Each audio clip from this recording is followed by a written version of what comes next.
This video started as a casual desire to read Faulkner and has since spun out into a multi-month passion project dedicated to reading the best books published in 1954. In this process, I have shuttled back and forth from the library, read books I never would have read, learned how to use microfiche film, and read some of the drabbest writing about literary prizes ever written. It certainly has been a journey, even if an unfinished one. I have a strange fascination with book prizes. I don't typically read a lot of topical or recent prize-winning books, but the drama and the lead-up is entertaining, even if I don't end up actually reading the books. The exposure to new books and authors gets me reading other books I love, and my favorite part, if a book wins a prize, the publisher gets to slap a free sticker on the book. Or even better, if it's directly printed on the cover, a permanent piece of decoration that is covering up the art you'd like to see. Or what about on the spine? Inescapable on the bookshelf, this is a mark of incredible, undeniable, inescapable merit, always looking back at you saying, "Read me, I'm a prize."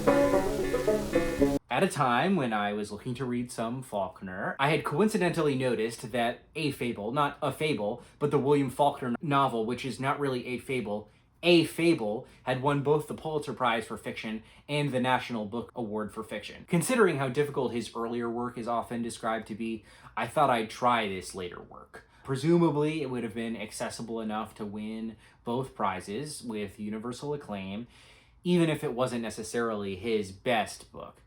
And if you look up the book, and if you read the back of the book, for instance, you'll find that it says something like, "Recently, it has come to be recognized as one of his major works and an essential part of the Faulkner oeuvre." So, probably a good one to read. And of course, I ignored all of the Goodreads reviews that say, "Don't read this first," because Goodreads reviews are bad and overdramatic, and I would know that because I leave a lot of them. Yeah, ouch, not good. This is not very good at all. Opening up this little novel, well, I think it is technically his longest, was almost instantaneously painful. It opens with a scene where it was difficult to follow along what was happening even after multiple reads.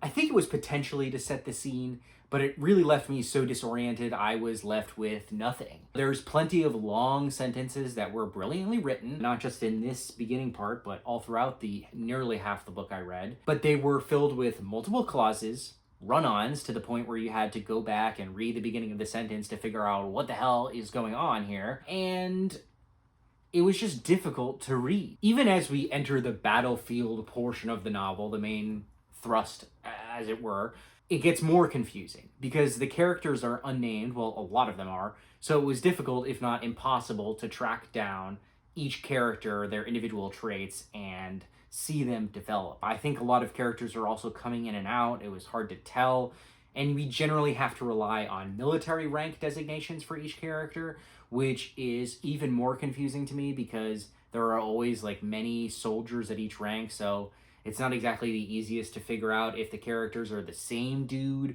or a different dude at the same rank. Maybe there was just one character at each rank. I don't think there was, but it was just difficult to track. I let it just sort of wash over me, and I said, I'll figure it out later when I need to. I never needed to, and I never did. I understand that I have not read a lot of the quote-unquote difficult books like Finnegan's Wake or even Ulysses, but this is perhaps the most technical and difficult book I have ever attempted to read. Faulkner worked for 9 years on this bad boy, and you can tell every sentence seems to have been consistently and constantly belabored over and over and over again to be as technically and convoluted as possible. But despite the difficulty of the reading experience, the overarching plot is fairly straightforward. In fact, it almost seemed too straightforward.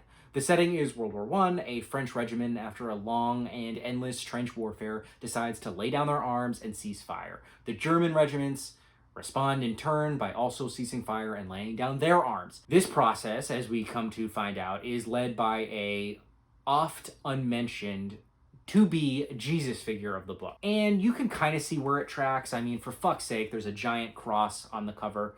It's an allegory for Christ on a battlefield. There's commentary about wars and the condition of men and the military machine, depending on the existence of wars to self-perpetuate. All of that is actually pretty well and good, and in fact, it was interesting enough for me to say, wow, this sounds like an awesome book. But for such an opaquely written book, it seems very straightforward, almost too direct of an allegory. Now, I decided to stop reading, so it's very possible that in the second half, things pick up, get better, turn the whole novel around, and actually become a nice, easy read. But from what I read, which is about under half, I was uninterested at all in continuing further. The writing at the sentence level was great, which, even if a book I'm not liking has that, I will continue to read it just for the beauty of poetry. And despite the intense effort, the obvious research he put into the book, it just never really feels like a war novel, or even a war anything. For instance, Tim O'Brien's The Things They Carried is so realistic it could easily be mistaken for nonfiction. All Quiet on the Western Front is another, or Catch-22 even amongst the absurd, it really felt like you were reading a war novel. A Fable felt different, plain. It may have been the fact that Faulkner never served in the active military, really. I think he was in the reserves for the Royal Air Force. And really, he only really visited Europe once, though I don't think that there was a lot of description of Europe. I guess that could have contributed, but I think it was really more due to his style and the displacement of the reader from the individual characters, and therefore their feelings. And it was maybe a little bit about what he was going for overall, which was just sort of a bit weird.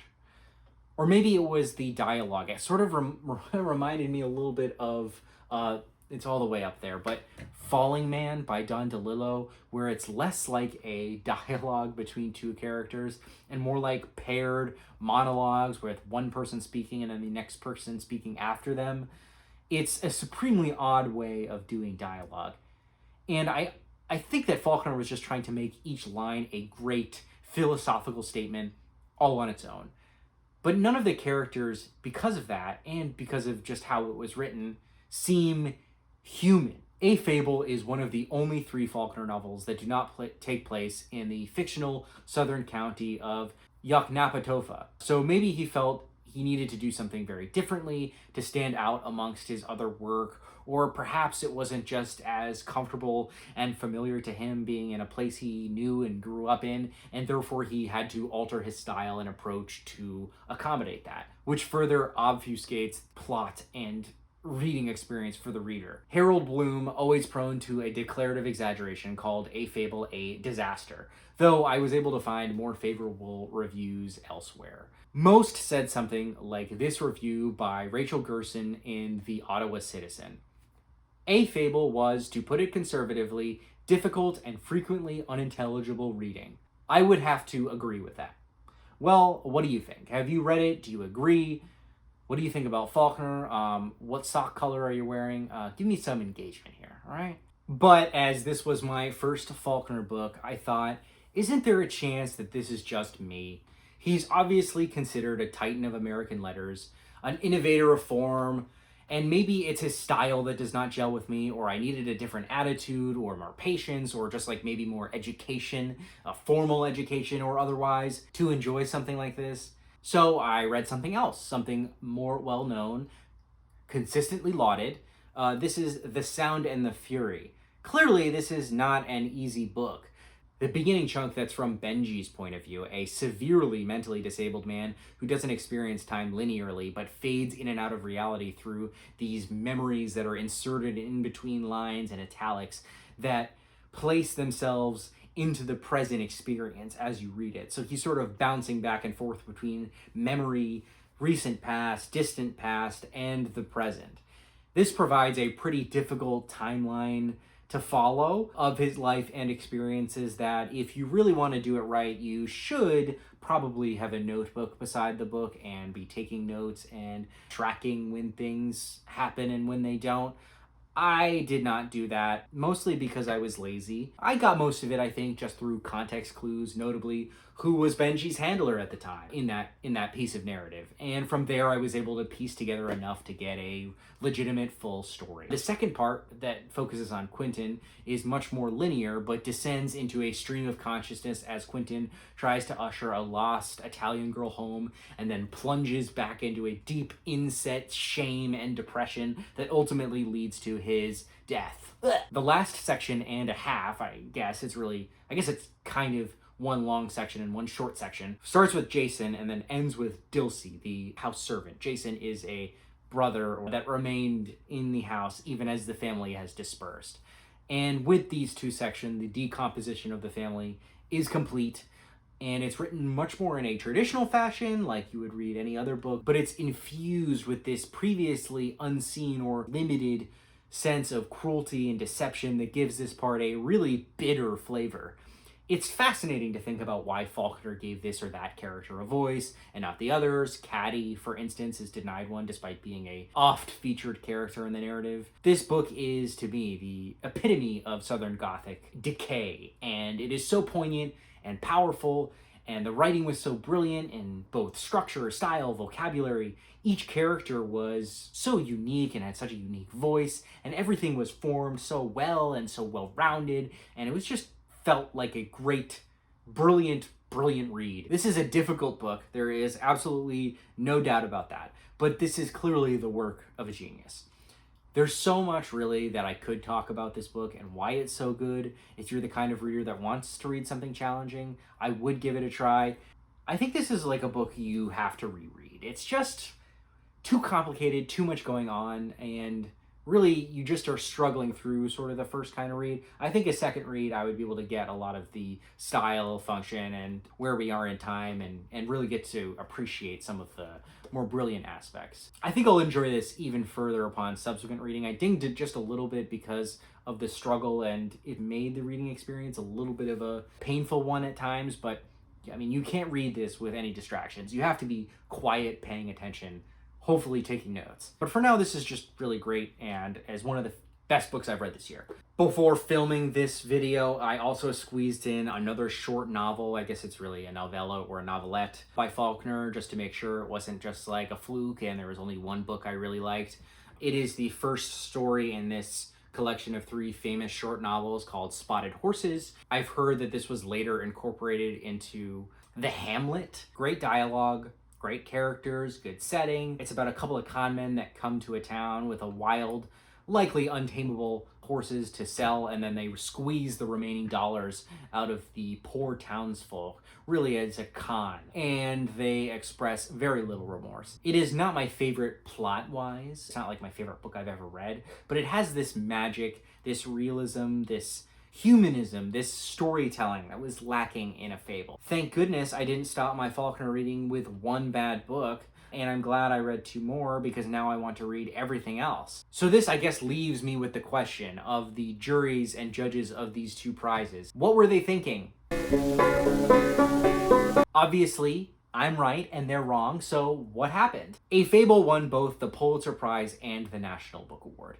This has only happened 6 times in the long and storied history of both prizes. So was it a story of its time? Perhaps we can hypothesize. For multiple Faulkner masterpieces, The Sound and the Fury, of course, As I Lay Dying, Absalom, Light in August, and more, the Pulitzer Prizes missed. They didn't award them.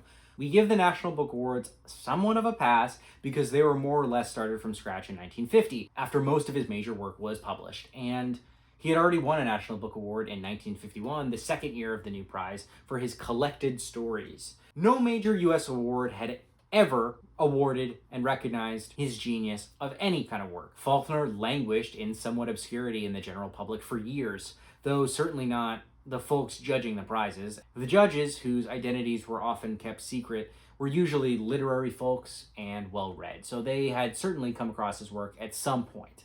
So, Faulkner ended up winning a Nobel Prize, a European award for a body of work, before ever winning a notable award in his own country for even a single piece of writing. Genuinely, this seems embarrassing.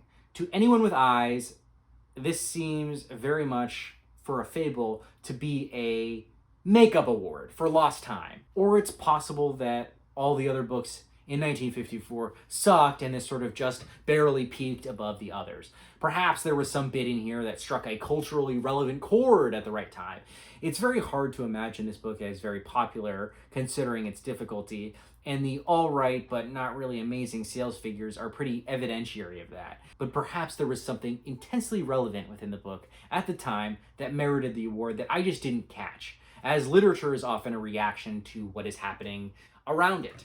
It felt worthwhile to me to at least learn a little bit about the context of the time, especially if I already had a book that covers that on my bookshelf available for me to read. And so, to take a quick detour, I read this thick boy, the Stephen E. Ambrose, Eisenhower, Soldier and President, one-volume biography of Dwight Eisenhower. He was president from 1953 to 1961, and before that a World War II general and a public figure, so it really covers the gamut of time before and slightly after 1954. So I do have an eventual goal of reading a single biography from every president to really get the sort of full spectrum of presidential history. So why not knock one out now when I have the excuse to do so, and so I can talk about it. Don't worry, more fiction coming.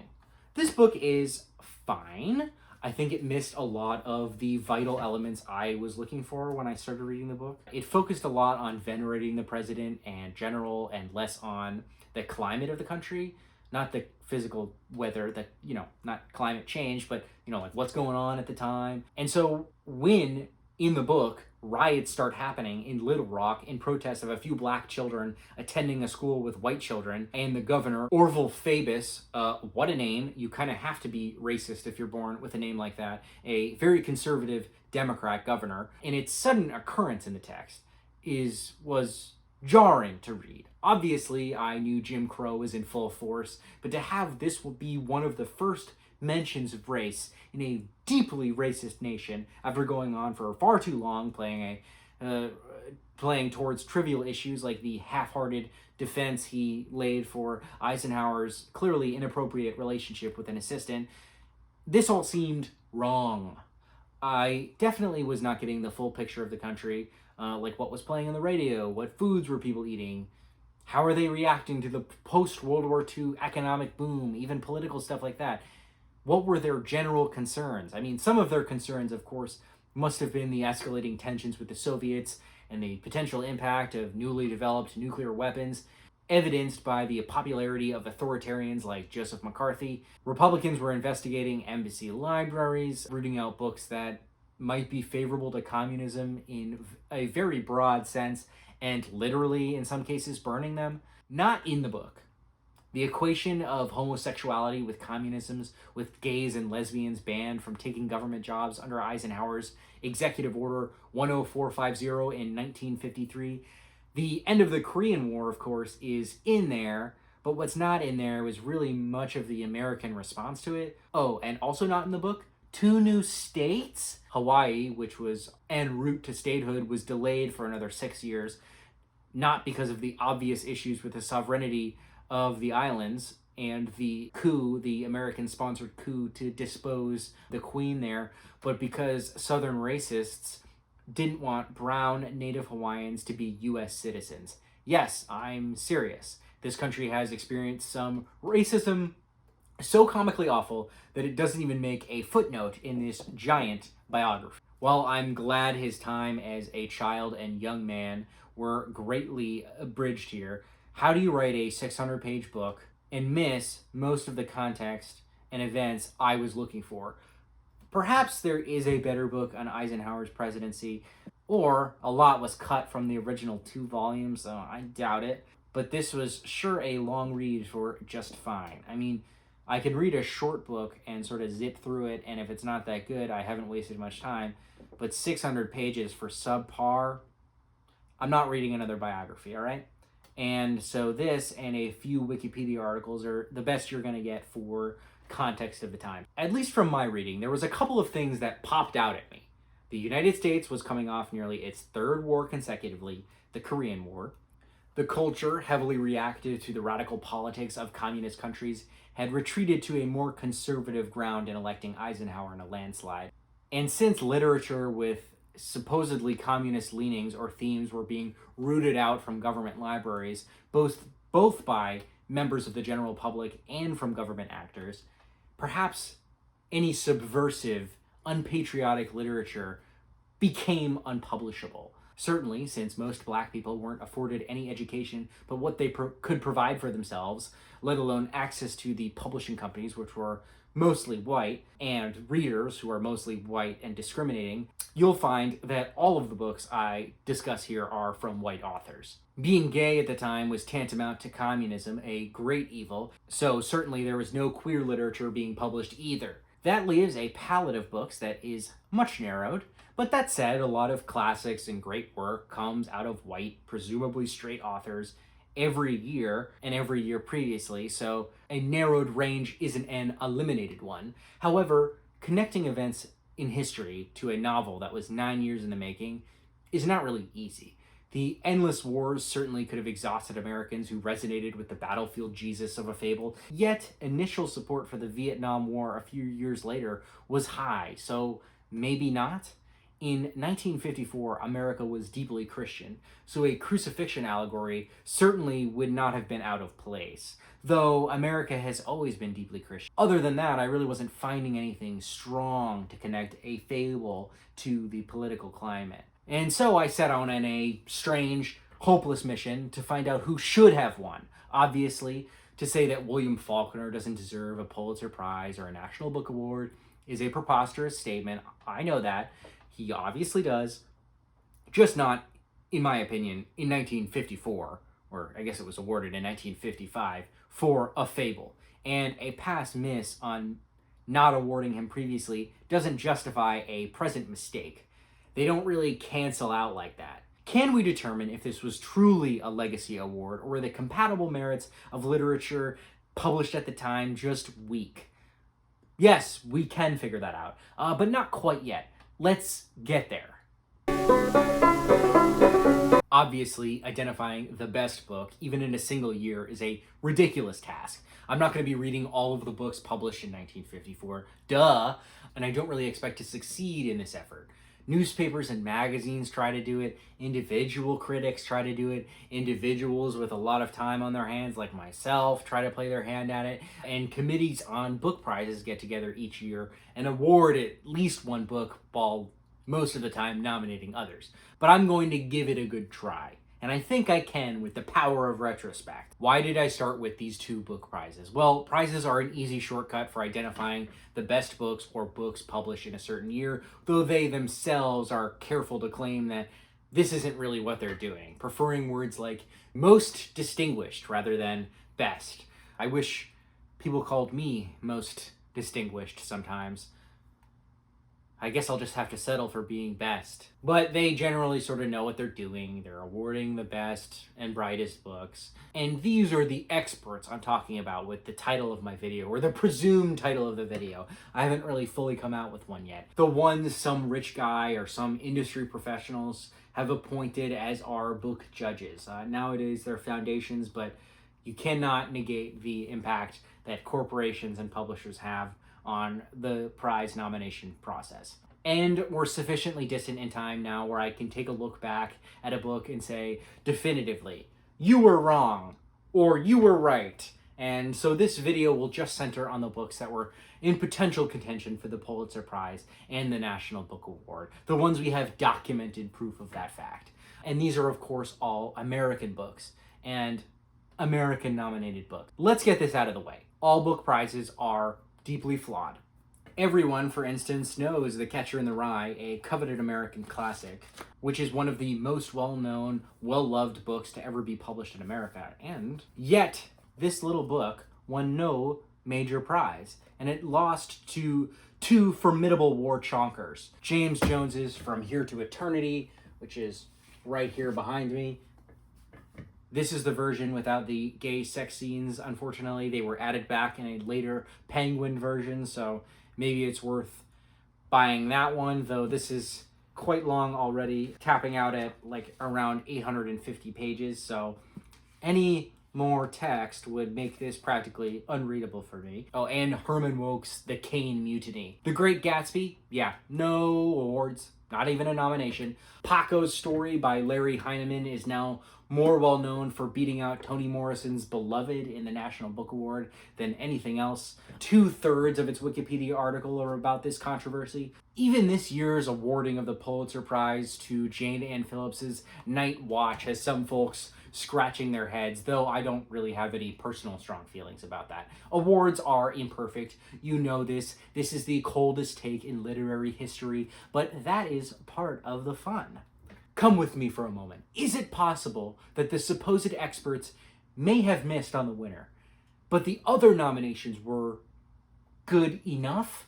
Isn't it interesting to look at the nominated books and postulate what could or should have won? Can't it just be fun to look back and see, were they right? Have these books stood the test of time? Have some great books been lost, perhaps, to history?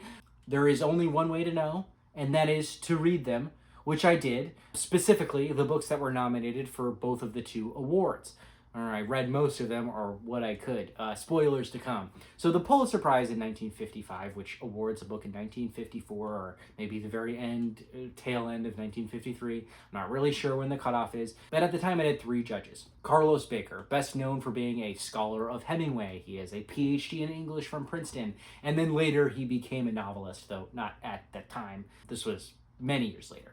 Then Francis Brown, a longtime editor of the New York Times Book Review and writer of multiple biographies. And then lastly, Erwin Edmund, a philosopher, a professor of philosophy, a vice president of the National Institute of Arts and Letters at Columbia. All seemed pretty well qualified folks, though notably no well-known novelists or academics with a specific focus on fiction. In 1955, the Pulitzer Prize Committee simply announced a single winner. It's hard to know what books the judges considered, read, would have decided on nominating, etc. There's no long list, no short list, and in 1955, not even a runner-up or two as they do now, just bang, here's your winner. Nothing, from what I could find, tied any of the jury to Faulkner, to a special appreciation for Faulkner over other authors, or anything else. So I guess they just awarded Faulkner and Fable the prize, and we don't have any insight into their decision.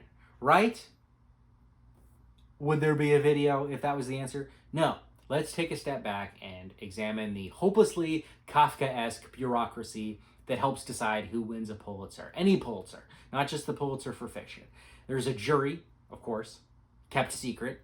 Even now, the judges are not revealed until after the prize is awarded. But in 1954, they were never revealed until, I'm pretty sure, later when John Hohenberg, an early administrator of the prizes, wrote a book about it and named them. Keep that name in mind, by the way. He will become useful later. The jury of judges provides a recommendation to the Pulitzer Prize Board, which usually consists of some news industry professionals, journalists, and then also the prize administrator and the president of Columbia University. The last two can't vote. Now I think the dean of the School of Journalism sits on the board too and can vote. Maybe there's others. Eisenhower, to bring this full circle, was previously president of Columbia, and as someone far from academically inclined, probably sat on the board bored to tears. From there, the board deliberates, and the qualified voters on the board, which excludes the university president and the administrator, and then they, from there, decide if they'd like to accept the decisions of the various juries or award their own choice. And until 1975, there was also an additional layer. The trustees of Columbia University, the governing board of the university, having to ratify the decisions of the board by a majority vote. And of course, the prizes, the Pulitzer Prizes, are held at Columbia University, so that's why. Therefore, there are 2 points at which the decisions of the jury can be undone, at the board or at the vote of the trustees. Though I don't think that vote with the trustees disagreeing with the nomination of the board ever happened to the fiction winner, though I do think it happened to at least one biography where they objected to it and then no prize was awarded. I didn't feel like digging into the history any further than I already had, because this is confusing enough. So, the 1954 jury never recommended a Fable to win. They clearly reviewed it, and it was one of the most notable, at least in the literary sphere, novels of the year.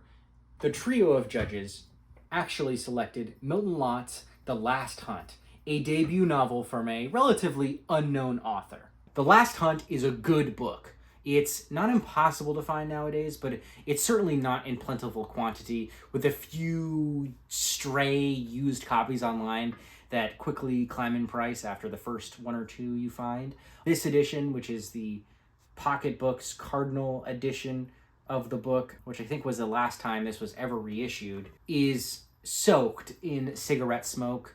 It has papers that I'm not even going to open it to show you, but it has papers that are dislodging themselves from the binding. Once I was sitting outside reading it, and a stiff breeze blew by, and an exposed page got caught in the wind, and it instantaneously snapped in half. This is a pretty beaten up, shitty book, and not exactly a fun reading experience, just in the hardware of the book. So if I'm telling you that after all of that misery and annoyance, this is actually a really good book, it's good. It is a Western, which you can probably tell from this goofy-ass cover, but it's really much more focused on the characters and the broader context of the death of the buffalo and its impact on Native Americans than really any shoot-'em-up sort of action books. In fact, most of the action is muted or spoiled, and the hunting of the buffalo with new guns really makes the game a whole lot less interesting and much more routine, as buffalo are gunned down one after the other in quick succession, then skinned, and then the rest of the body is left to rot, and the slowly starving natives are looking on. Even the bar fight scene is over quickly, with a quick knockout punch to one of the fellows we're following here. It focuses really on two men, Sandy and Charlie, as their paths diverge. Charlie's bloodthirst only intensifies as the herds of buffalo dwindle, and in a lawless West, he has no problem with shooting Native Americans that get in his way. Sandy, who becomes a Jesus figure, departs from the hunt and his full livelihood as his perspective widens.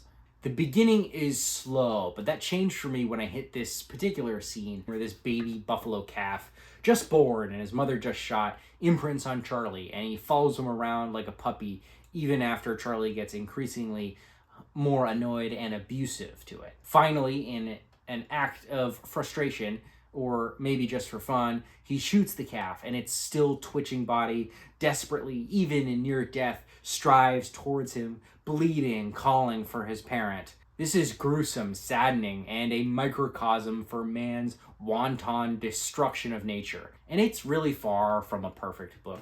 The writing is good, nothing to write home about, so to speak, though it's competent. It's overly sprawling. There's just too much in here. There's plenty that could have been cut out. The romance subplot, for instance, that does nothing for the novel, but a nuanced lamentation of the death of a minority group was not what I was expecting from this cover in this era with this title. And I can tell you this, the judges were right. This was far and away the better book of the two, and I genuinely really enjoyed this, and I really think it holds up. So what the hell, man? Surely the Faulkner W in the Pitzer Prize was not entirely based on legacy.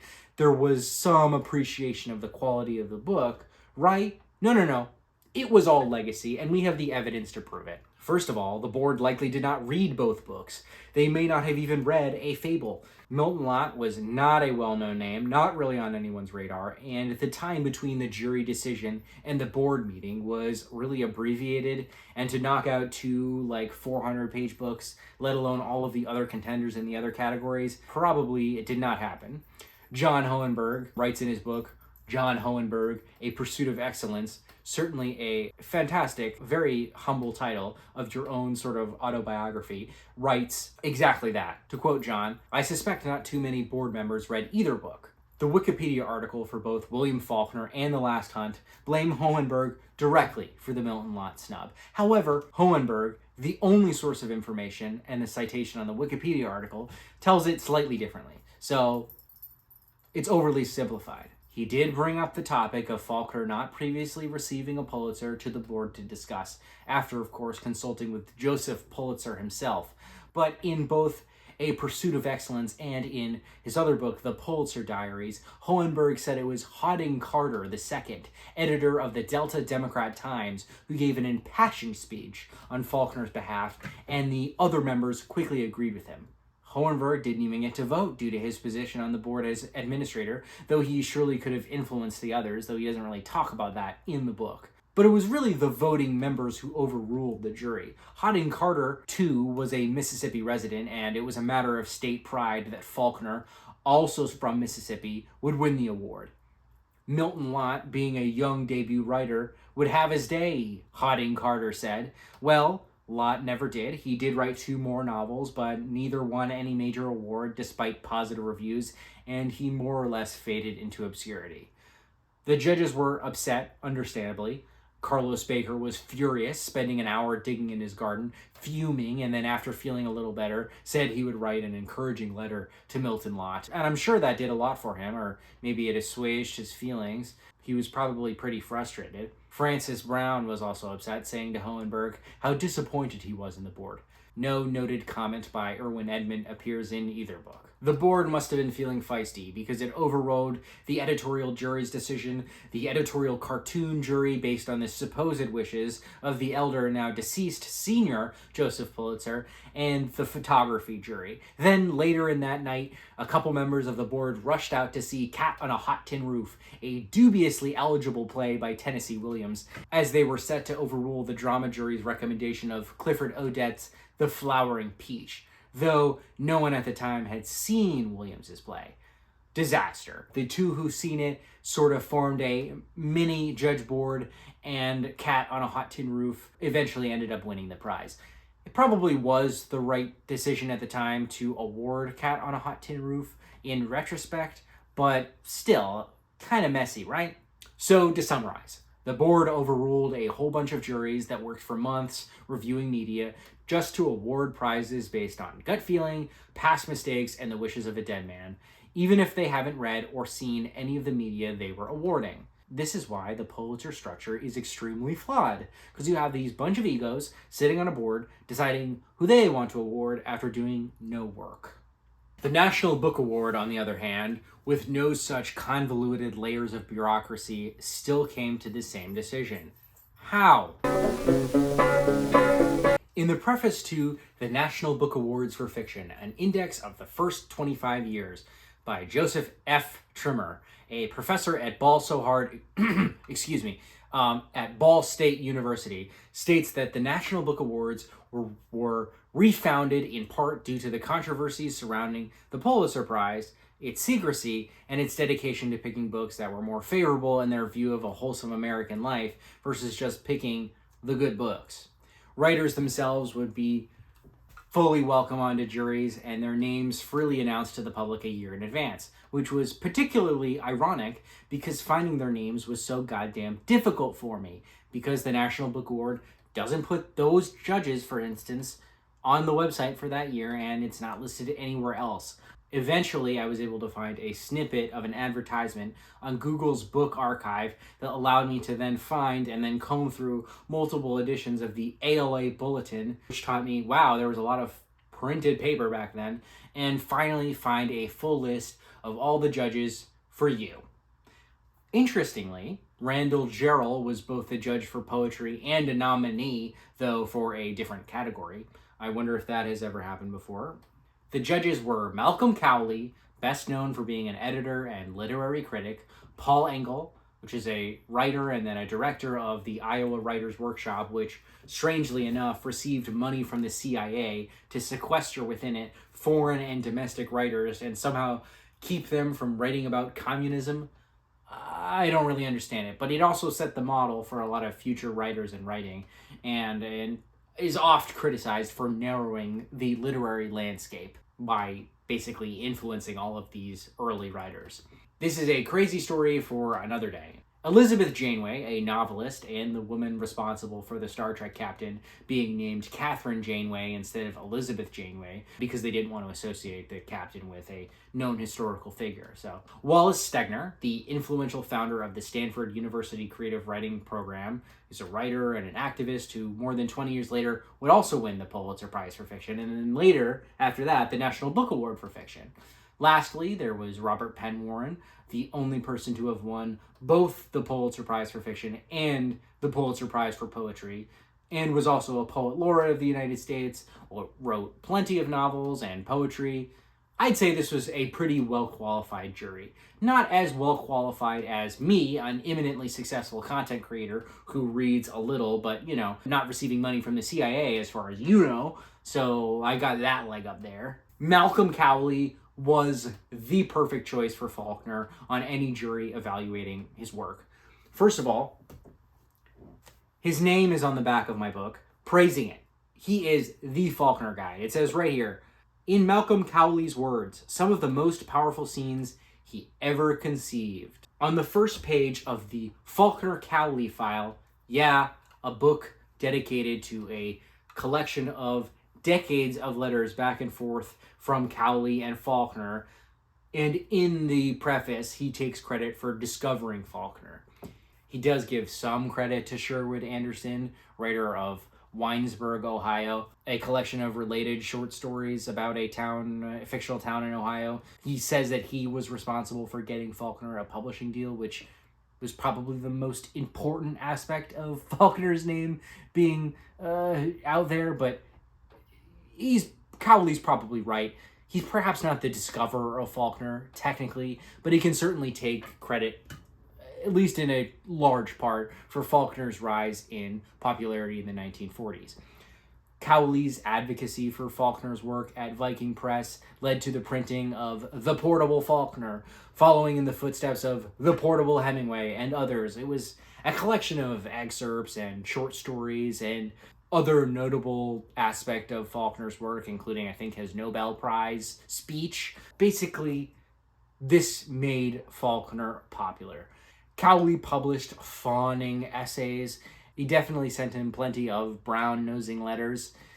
To be fair, they did not communicate during the years before the publication of A Fable, likely because Faulkner was working pretty hard on the novel. It's undeniable from reading anything about Cowley, he loved Faulkner, perhaps to the point of blindness.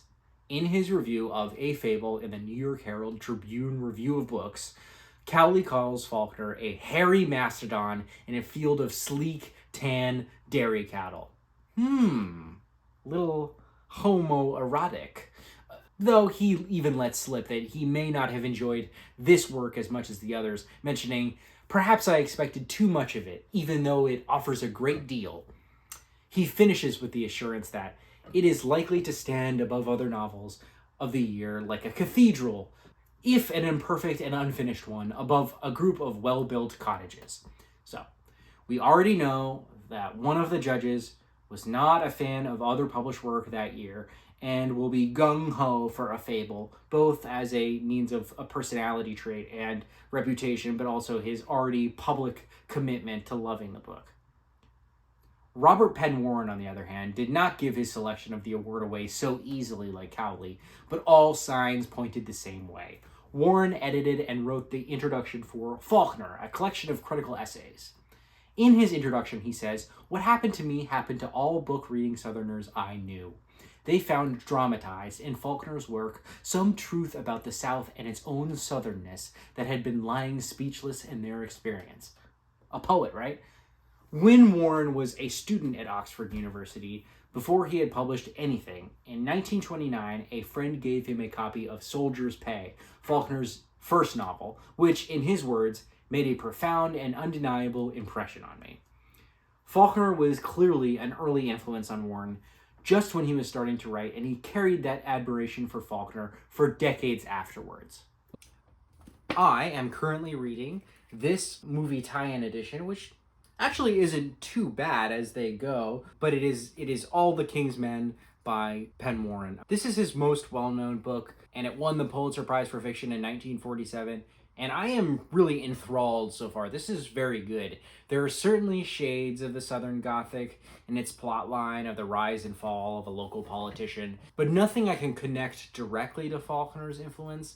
He writes beautifully, like a poet might, because he is a poet, and using Jack Burden, who is a near PhD and former reporter who joins Willie Stark's small team of fix-it folks. It is certainly longer than it needs to be, but it's captivating. It's meandering and unravels slowly like a ball of twine in the paws of a kitten. It is so far the best political novel I have ever read, a genre I usually consider more of a James Patterson, Tom Clancy type of domain, but it holds up very well, except for one scene almost at the very start of the novel, unfortunately placed, where he unexpectedly writes an incredibly racist depiction of two black Americans and uses the word hard R to describe them. There is certainly the copious use of that word in the book, but this is the only scene where the racism can be traced directly back to the author, and not the other clearly racist characters in the book. I actually think that Warren's repeated examples of racial scholarship place him firmly on the good or at least better side with regard to race issues, but that was certainly a shocking thing to read in 2024. And it's not just like Huckleberry Finn, like, oh, there's the N-word. No, this is a much more detailed scene. You'll just have to read the first 20 pages or so to get to it. I was hoping to finish this book before the video came out, but it is long and I still have like 100 pages left. So this is worth it, but it is quite long. The other judges, I genuinely don't think they had any specific ties to Faulkner, or at least none that were recorded as in-depth as these two. I'm just going to give them the benefit of the doubt. Also, I'm tired of reading old newspapers with questionably legible font, but 2 out of 5 is already one judge away from a majority, and if there was any sort of split decision among the others, the deliberations of the National Book Award are not some rigid, prescribed ritual. It probably has much more to do with the individual judges and their camaraderie than anything else. John Cheever described his experience as, "It's all quite friendly. I praise a book I admire, eat the lunch, and go home." It sounds like when judges agree, it's fun, but when there's a couple strong personalities on the jury, it can get contentious fast. Kay Boyle said that she was outraged by the whole procedure and said that the voting procedure is so involved, the unscrupulous trading of points so shocking, that one is obligated to vote for a book that one likes moderately or even dislikes in order to prevent a book that one doesn't like at all from receiving the award. I can imagine Cowie being that forceful personality, and from there only one other person on the jury would have to coalesce and join him and Warren to award Faulkner the prize. But let's look at the other finalists in 1954. What were those cottages besides Faulkner's cathedral? There were 9 other books, which is quite the short list.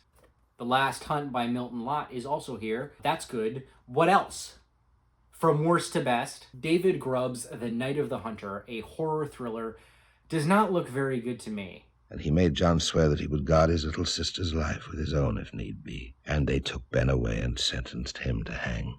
The summary of the book is about a criminal who murders a mother and then seeks out her children in search of money left behind from a robbery. From the snippets I was able to read, and I really didn't put that much effort into finding more than a few pages, but it looks terrible. It was originally published in 1953, and therefore, it doesn't count, and I don't have to try to read it. Somehow, I was able to make it through all 500 pages of The Courts of Memory by Frank Rooney in a COVID-induced haze. The numbness of the story and utter absence of literary merit became a hypnotizing activity while I sat in bed and did nothing but read for 2 days straight. The genuine lack of an actual story was entrancing. It was like you were reading the memoirs of your upper middle class neighbor, just so tedious and uninteresting. Every time you thought it might just barely approach a moment of profundity, commentary, even an aphorism, any point at all, it shied away from it. You have a man with a leg that makes him lame, and his mother protects him from engaging in activities a manly man should. No commentary on masculinity here? Okay. A brilliant sister who cannot escape the clutches of a patriarchal world. No, she's just hysterical, and everything is fine. Maybe you could loosely fit these listless characters into the Lost Generation, but even that feels like a stretch, frankly.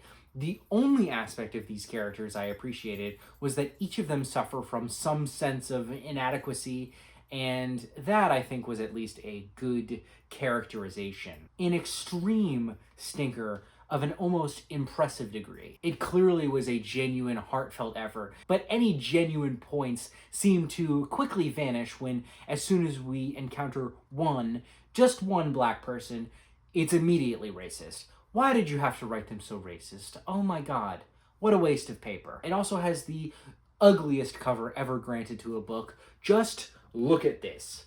Look at this image. I could not finish Randall Jarrell's Pictures from an Institution. It is not really a novel. It is more of a series of sketches of characters at a woman's college. It has a comedy written on the cover, perhaps to remind you, if you read the book, to laugh. Boy, it is not funny or very clever at all. None of the characters had any sense of vibrancy, uniqueness, anything. It was like eating plain oatmeal cooked in water. To be completely fair, it also had what I think were a number of like relevant cultural references or 1950s jokes I did not get, or maybe humor was just like different then, though I'm not going to say it was. If I can laugh at Don Quixote, I can laugh at a book written in 1950. Whatever it was, nothing really held up in 2024. Disappointing, because I was actually looking forward to reading this, and I like any novel that takes place on a campus. If you want to read a real review, the Goodreads reviews were absolutely skewering. Even the positive reviews make it sound pretty terrible. Randall Jarrell is known for his poetry, and perhaps he should stay that way. Frederick Manfred's Lord Grizzly has one good fourth of a book. A 25% amount is decent, right in the middle. And when our protagonist, Hugh Glass, covered in wounds, a self-splinted broken leg as a result of a bear attack, can do nothing but crawl across Indian country on hands and knees, surviving on anything he could find to eat and drink until reaching safety. Manfred apparently crawled around on his own yard, hands and knees, trying to recreate the experience since the story is based off of a real guy. So it does have a touch of undeniable realism here. Unfortunately, the rest of the book can be summarized with this sentence I picked out. Body heat and fire stirred up odors of other times too. The scent of love-making with musky re-maidens, fired gunpowder, Kentucky whiskey. It's just like gross alpha male shit.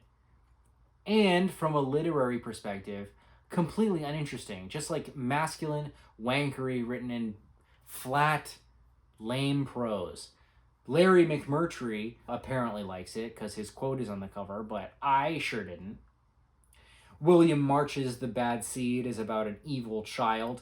All children have a little evil in them, but this one is evil at the genetic level. It feels like reading this that it inspired a lot of the horror tropes involving evil children, or pairing the innocence of youth with a greater inherent evil. It's just not that good of a book. It's readable. It's a horror thriller, I guess. It's thankfully short. Harriet Arnaud's The Dollmaker, an epic story of unique personal triumph and of which Joyce Carol Oates has blurbed our most unpretentious American masterpiece, a beautiful, brutal novel. It certainly does belong on the list, I will say that. I just really couldn't finish it because it's really long. And I didn't like it really much so far. The pace is glacial. The Appalachian dialogue is very difficult to read. I don't doubt that this book gives a fantastic voice to those struggling in Appalachia. And I think if I did finish it, I think it would be all right and I would like it well enough. I just didn't want to devote the time to it. I'm sorry, I know I made this long-ass video, but I just didn't want to read this long-ass book. And I'm not dismissing it on literary merit. This is worth checking out. Like, read the back. Probably read a few pages. I bet you can find it actually in your library and give it a try. I'm not saying don't give this a try because I only read 20% of it. John Steinbeck's Sweet Thursday is such a perplexing book. Why did he write this? Cannery Row, of which Sweet Thursday is a sequel, was fantastic. A collection of vignettes about people living in this row of apartment complexes along this like road with a lot of canneries on them, and how they formed this like little community to hedge away poverty and support one another was perfect. It was a little cheesy, of course, a little gooey, saccharine, but it is short enough where that didn't really matter, and it's the perfect length for something like this. It is special, and each character was unique and really powerful and interesting, even if overall the book is not like a perfect masterpiece. Sweet Thursday, on the other hand, which he wrote like 10 years plus later, takes two of the principal characters, gets rid of a whole bunch of other ones, and gives them a sort of a traditional novel structure where a romance is the principal driving force behind the plot. This romance is between Doc, the owner of a local laboratory or like source for animal specimens, and a waitress slash prostitute that comes to town, though not much of her and her personality is explored beyond the fact that she's like sort of sassy and forceful, I guess. A lot of shades of Cannery Row is here, but it more felt like a later Star Wars or a Bond movie where they stuff in all those characters and references to like an earlier, better movie just to get a cheap thrill from the audience. Steinbeck is still like good enough writer to be able to pull something off like this. It's certainly the worst of his I've read so far, and this seems more like a lazy beach read than like a work of art from a Nobel laureate. Shout out to the University of Nebraska Press for keeping all of Wright Morris's books in print. The Huge Season by Wright Morris is almost good. Almost. It's well written. It plays with structure and form, bouncing from first to third person, though I couldn't really figure out why. It also creates this like circular structure where the end of the book is the beginning of the book. You sort of already know the major climactic event because it's discussed at the very beginning, though it's discussed more at the beginning than when it happens. It's sort of like interesting with these flashbacks and flash forwards. And there's also this like really great tennis match scene, which makes you want to read an entire sports commentary book from Morris. Some sentences in this book are genuinely amazing to read.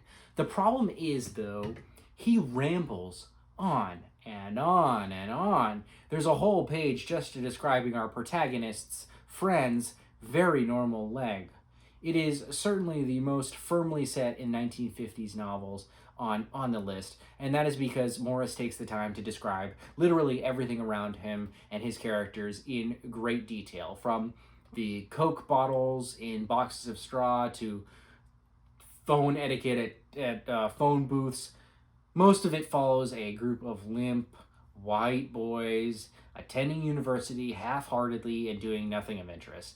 Basically, as you learn in the very beginning of this book, it loosely builds the event that lead to the suicide of the leader of the friend group through university and a trip to Paris. It shows such promise, and I want to read more of his work, but this one, perhaps just not one of his best.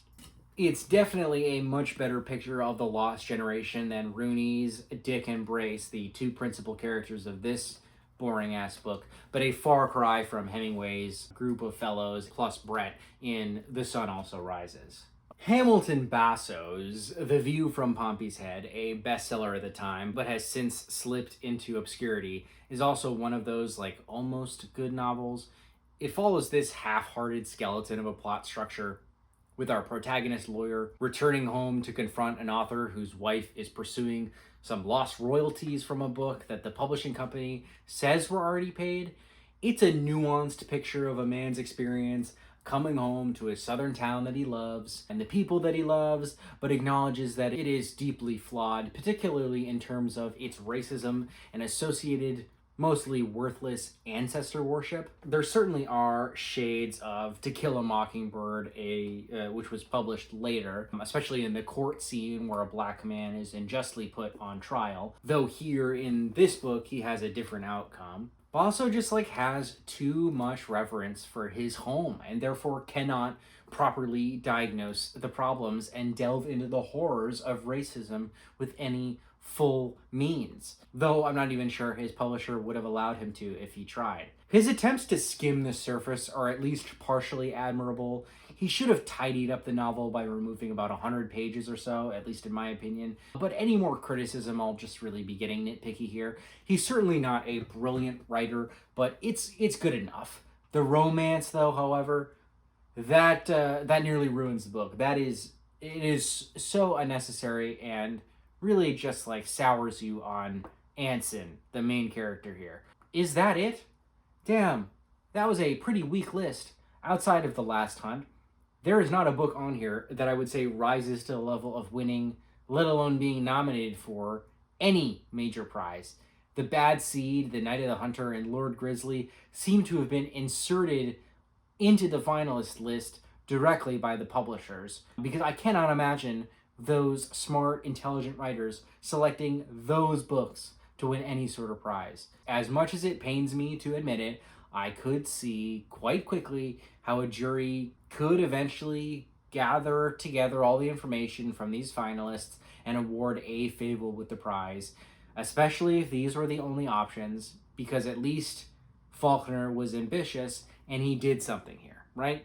He tried, and the concept was at least interesting, even if the execution was poor. If a Fable was not a cathedral, it's at least a solid outhouse, while these books around it are cow patties, to be frank.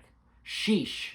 I tried a little bit to connect any theme between the books, but really this was impossible to do so, even with knowledge about the political climate. They are too different, and they're not really deep or as impressive enough to really examine that kind of thing. However, what they omit is stark. Two books deal at all with any sort of minority representation, The Last Hunt and The Dollmaker, and the latter deals with a minority group of white people. Outside of The Dollmaker, no woman protagonist or a book that passes the Bechdel test. Obviously no gays, bis, or lesbians.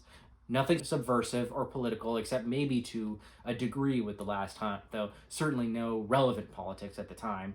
Genuinely, this list is pretty thematically bland. Was this representative of books being published at the time, especially in high literary circles? I certainly hope not. But even after reading, or at least attempting to read, 7 more books, The Last Hunt is still the best book of the group, with perhaps The View from Pompey's Head coming in at a distant second. All of the King's Men, published 8 years earlier, is better than all of these books in aggregate. Even The Last Hunt isn't even in the top 15 books I've read this year already, and it'll probably fall out of the top 20 by the end of the year. Even with a stacked deck and a glide path to each award, and how painful it was to read, Faulkner's A Fable, I reluctantly admit, has at least a fair case to be made to be deserving of the best, or at least second best, book nominated to win the award. Were the selections of the finalists just poor? Was it a down year for literature? Was the ongoing Cold War fears or suppressing artistic expression just causing literature to be on a downswing in the US or maybe even globally? And that's for me to find out. Just not in this video. In Faulkner's acceptance speech for the National Book Award, he says this: "Perhaps one of the things wrong with our country is success. There is too much success in it. Success is too easy."